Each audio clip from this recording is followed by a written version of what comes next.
Well, y'all, I try not to be judgmental over here on this channel, but this morning I woke up and I chose violence. So we're going to be judgmental.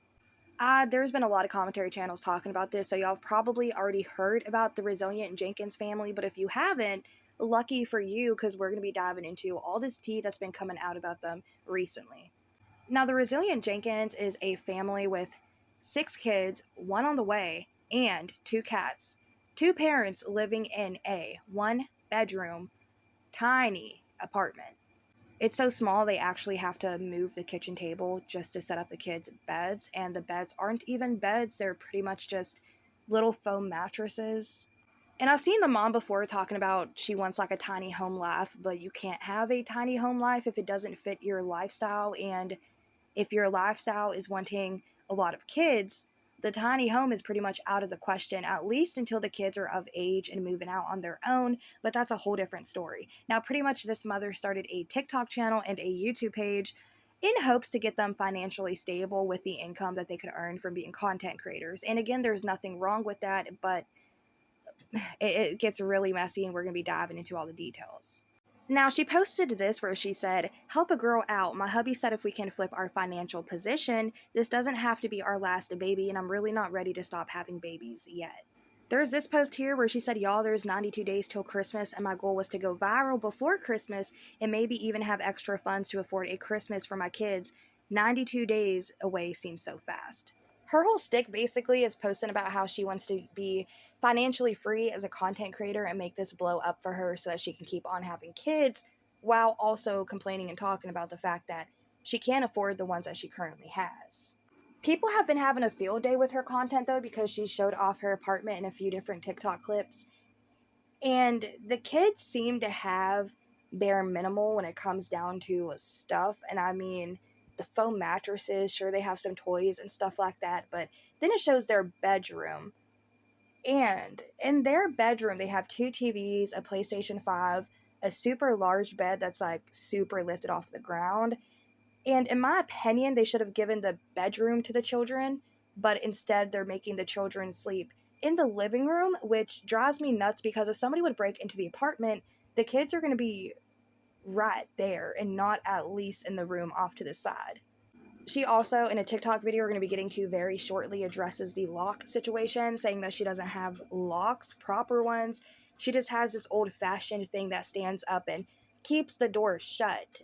Y'all, it's also come out recently that the man that she's with actually has another kid, not with her, who's 12 years old. It's with an ex-woman who he has no contact with, no relationship with, and he's currently pretty much evading child support by working under the table so he doesn't have to provide for the kid.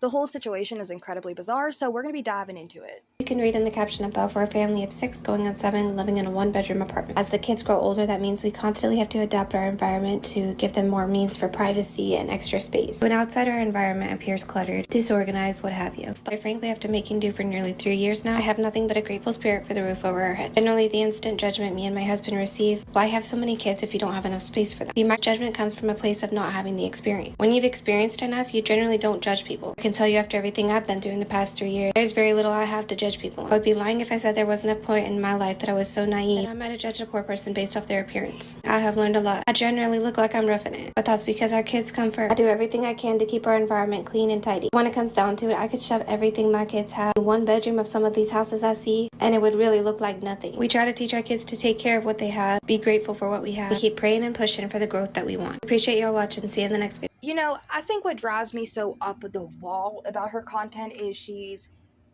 posting TikTok saying she wants to become a content creator, essentially make her kids go viral and live off of the earnings that she makes through TikTok so she can better provide for her kids, while also saying in the same breath, I want to continue to have kids even though I struggle to provide for the ones that I currently have.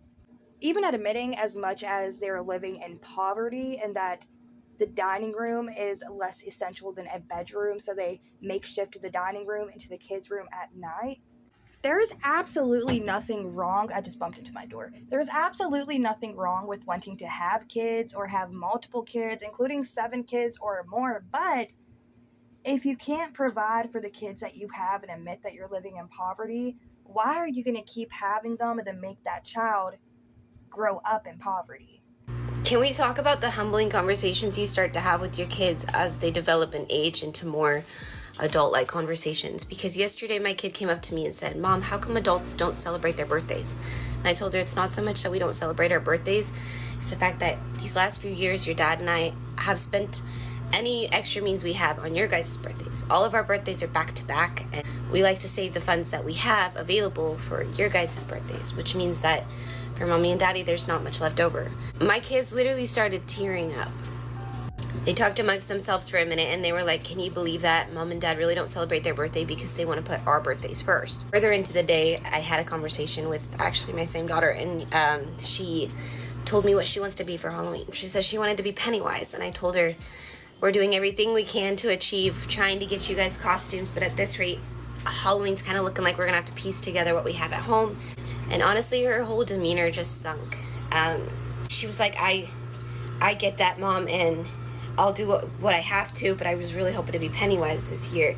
They just got me thinking, how many situations do kids in poverty are they not able to express themselves because of financial situations? How often is a kid in poverty told, well, that's not your opportunity just simply because we don't have the means?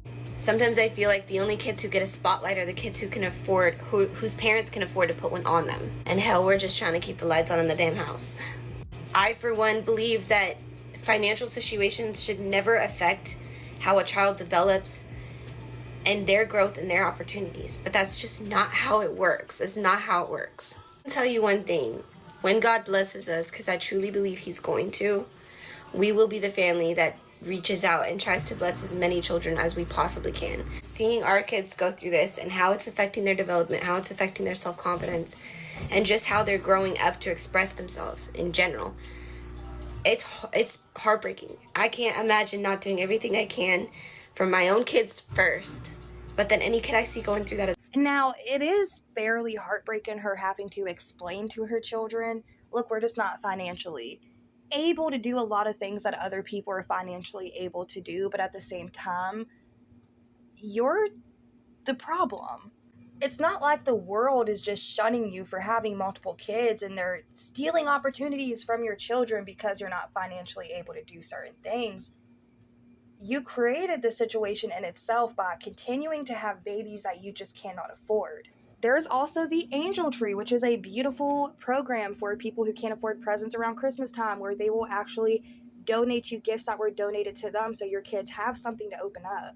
As we get further into the lore of the Jenkins family, y'all are going to really see that she blames the world, she blames society, she blames her employers and her husband's employers for not paying them a good wage whenever, in fact, he's getting paid decent. He works a job where he makes $30 an hour, and he says it's because he's been working that job for a long time now. He makes decent money. And for her as well, there are jobs that you can do from home that doesn't involve content creation, where it does take a while to get off the ground whenever it comes down to it. Some people have their lucky moments and they go viral and each upload gets hundreds of thousands of views, but it's not like that for everybody, especially when you're first starting off. So she should get a job like data entry or something that she can do easily from home that can pick up her end where she can get extra income. But she's basically relying on this stick of help me go viral and make me famous so I can get a lot of money and earn revenue doing TikTok and get brand deals and sponsorships just so I can continue to have kids when I'm struggling to take care of the ones that I have. Okay, and the front door, people don't have locks? That's another thing that's been purchased off the list because I went ahead and got some additional, I don't even know what you want to call them, like the old-fashioned things that just stand up and hold the door shut, locked up. But that's purchased off the list already. Why would my kids go out the door? They're not like that. Yes, it's a reality that can happen, and you should be as prepared as you possibly can be.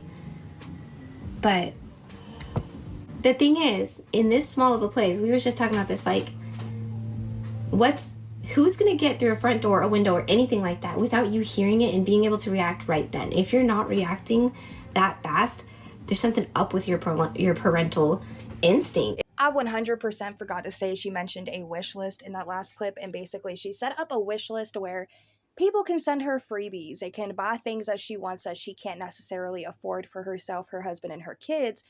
They can buy it and send it to her because, I don't know why, but because. But also her saying something's wrong with your parental instinct if you hear the door, the window open with your kids being out in that room. Your parental instinct's off if you're not reacting immediately.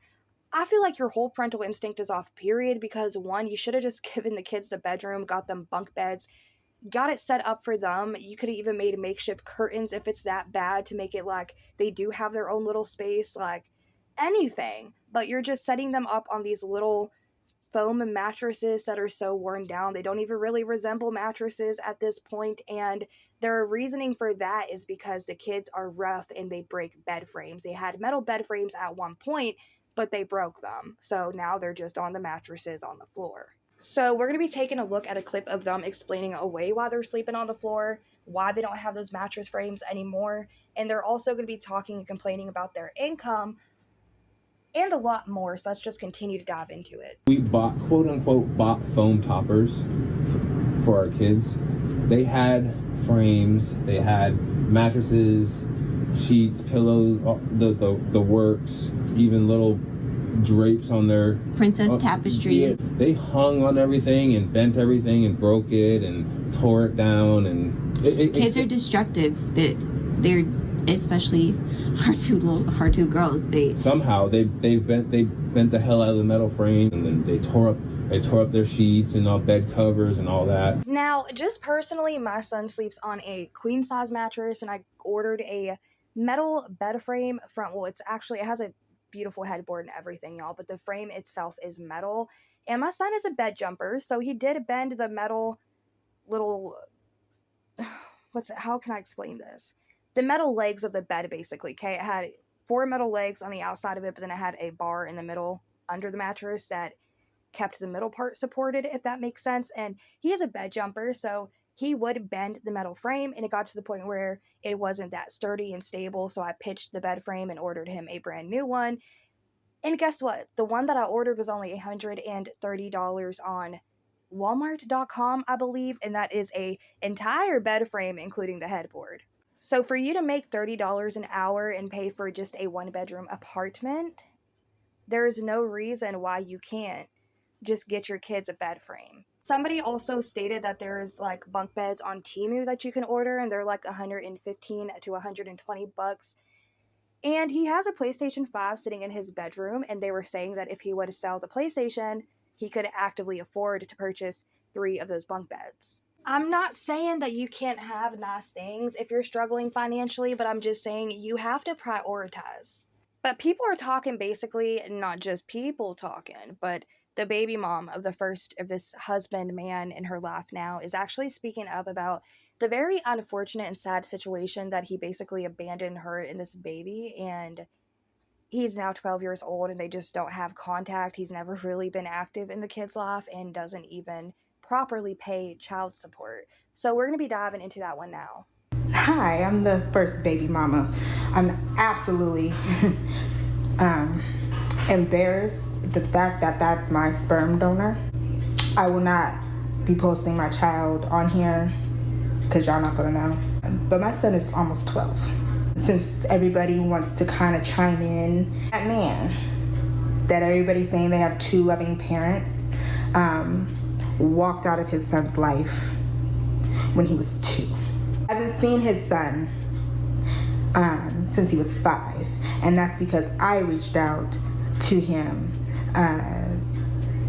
to come to his kindergarten graduation, and at the time he only had 1 child, which was the little black boy you guys see in his videos. That's my oldest's little brother. Now my oldest, who's at the top because he will be 12, doesn't even know he has 2 other siblings. So no, they didn't meet when he had 1 child. He probably has more. He hasn't paid child support, but he has a PS5. I feel bad for those kids. I literally feel bad for my child's siblings, sad to say. They have to sleep on the floor. And that man has not changed. And it's disrespectful, mind you, my child's name is being changed. I'm at work, but I keep seeing this shit, and it makes my blood boil. My son doesn't have to worry about anything. He's in a loving home. He has grandparents, he has his aunties, his uncles, close family members that are surrounded. My son is loved, and he knows he's loved. And I'm so glad I kept my son out of that situation. Because I never not wanted my son to not know his dad. And he's asked, and I've tried to get him to be a part. Even his son asked, "Mommy, I just want to know my dad. Why can't I see my dad?" When that happened, I reached out to him. He read the message, never replied. So I had to put my son in counseling just because I knew it was bothering him, and there was nothing that I could say that was going to help him. I just told him, your dad made choices, and he chose to make those choices. It has nothing to do with you. They're in a one-bedroom apartment there with 2 loving parents. No, that's not love. You don't put your kids on the floor. His priorities were messed up, and that's why we never worked the fuck out. You continue to make more babies, and you couldn't even take care of the first one that you had. He don't even know you, but he wanted to know you. You don't even know how great of a kid you got. And I'm so blessed that he doesn't have to worry about being in that situation. He would never have to be there. But what I am sad for is he's never gonna know his siblings. The way Portland is so small, no telling if he would ever run into his siblings when he gets older and not even know it. I hope you showed up to your court case for your child support. That was on October 2nd. It is October 29th. See, she said in her live earlier that God has been blessing them. No, baby. God ain't blessing you. And while the Oregon's been looking for you, Andrew Alexander Jenkins, all the shit you've been doing, literally all the shit you've been doing, is going to come back tenfold. You know, a lot of stuff really makes me mad about this entire family and this situation. Not the kids, but the mom and the dad and what they're doing to the kids. It just pisses me off entirely. But to hear that he has another child with a woman that he has not seen since he was 5, and he's currently 12 and just has no contact and is trying to evade paying child support, genuinely pisses me off. If you're going to be out in the world populating it by having multiple kids and telling your current girlfriend / wife that you'll have as many kids with her as she wants, if she helps flip your financial situation to where y'all can be financially stable enough to have all these children while actively avoiding the first child you have, it infuriates me on the next, a whole level that I can't even really describe. That's why I woke up this morning and chose violence and decided to cover the topic. They truly, just in my opinion, have to be some kind of special stupid to think that they can make a TikTok account to be financially free while also saying that they want to have this income from TikToks they can better provide for their family, while also saying they're going to continue to have children because they want all these kids, while also admitting that they're in poverty and can't take care of the kids that they have. They're making them sleep on little itty-bitty foam mattresses on the floor, where they have to move the dining room table just to set up their bedrooms at night. Is absolutely fucking bizarre, especially considering the fact that they have an entire bedroom that they could rig for the kids, have bunk beds, set up little curtains so they do have their own privacy, or even go back to this woman's mom's house where it was a 3-bedroom, and this is going to be something we're going to be talking about in the part 2, okay? They left a situation where their kids had more space to live with this man in this tiny 1-bedroom apartment. That was completely a choice. But even though her and her boyfriend caused this situation, making these poor children grow up in poverty and miss out on basic opportunities that they could have if they did not put themselves in this situation of being shitty parents, they blame it on society. They blame it on their jobs not paying them enough. They blame it on this, that, and the third. They never take accountability. We're going to be taking just a look at one more clip, y'all, before I end the video, because we have so much more to cover. There's no way I can fit it in one video. And this is basically going to be his really shitty response to the first baby mom coming forward saying, you don't even take care of this child, yet you're over here asking and making wish lists for all these other kids. And by the way, did you go to court? You're not even paying child support. Him and his girlfriend made a really shitty video in response to this. So let's take a look. The one other child paying child support via garnishments ever since I can remember. And I worked at W-2 since I was 18, 19. Worked nights, multiple jobs, never made above 22 an hour. Work jobs that worked your body to the bone. And yeah, I worked retail, I worked overnight, I worked at Home Depot, worked at Jackson's, I worked at Grocery Outlet. I pumped gas. I pumped gas. I did HVAC for a year.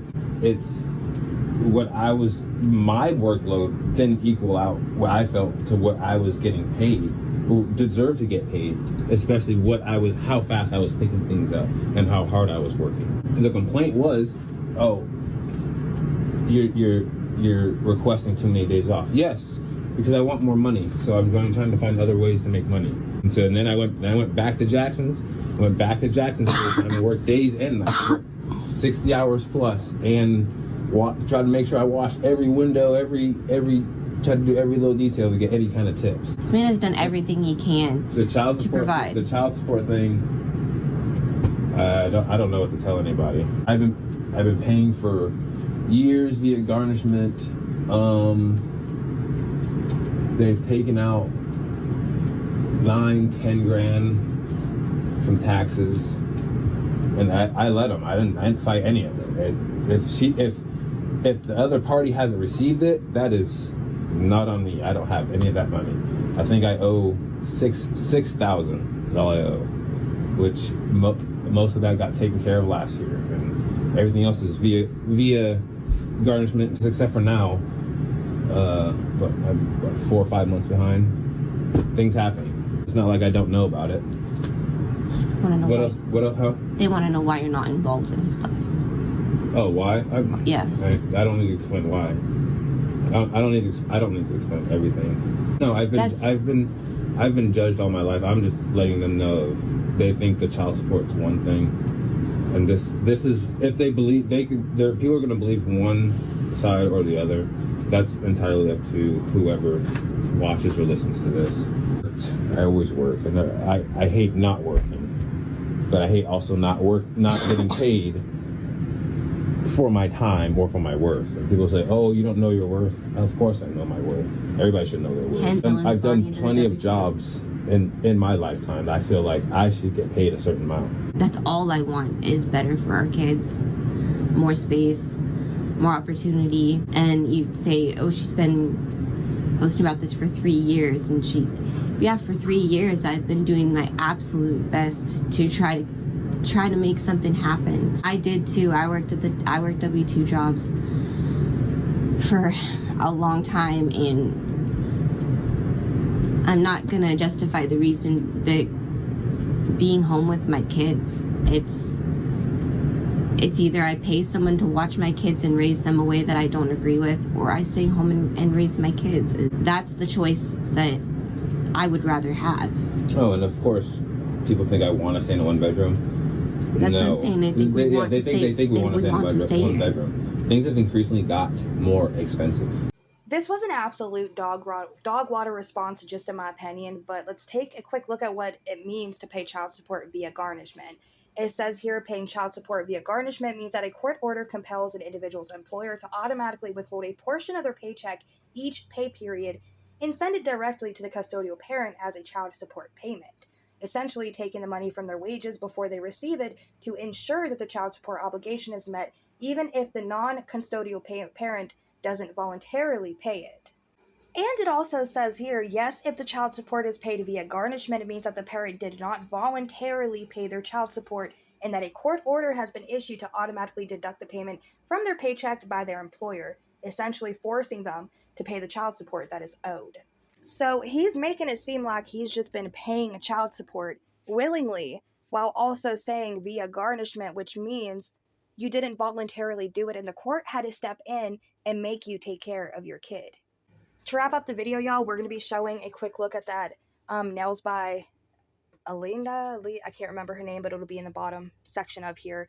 She actually shows the court order for this affidavit that took place where basically was issuing him to make these payments. So, you want to know what's funny, y'all? This is the recent affidavit I received, right? So, if you've been paying what you said you've been paying, Andrew, why do they need this? Did you do it? Did you do it? Oh yeah, Stephanie. Do you want me to do you want me to send you the message that I sent you back in August with the affidavit? So he's making it seem like he's the good guy. He's the best dad ever, just doing what he can to provide for his family and their liberty, and everybody feel bad because I'm trying my best.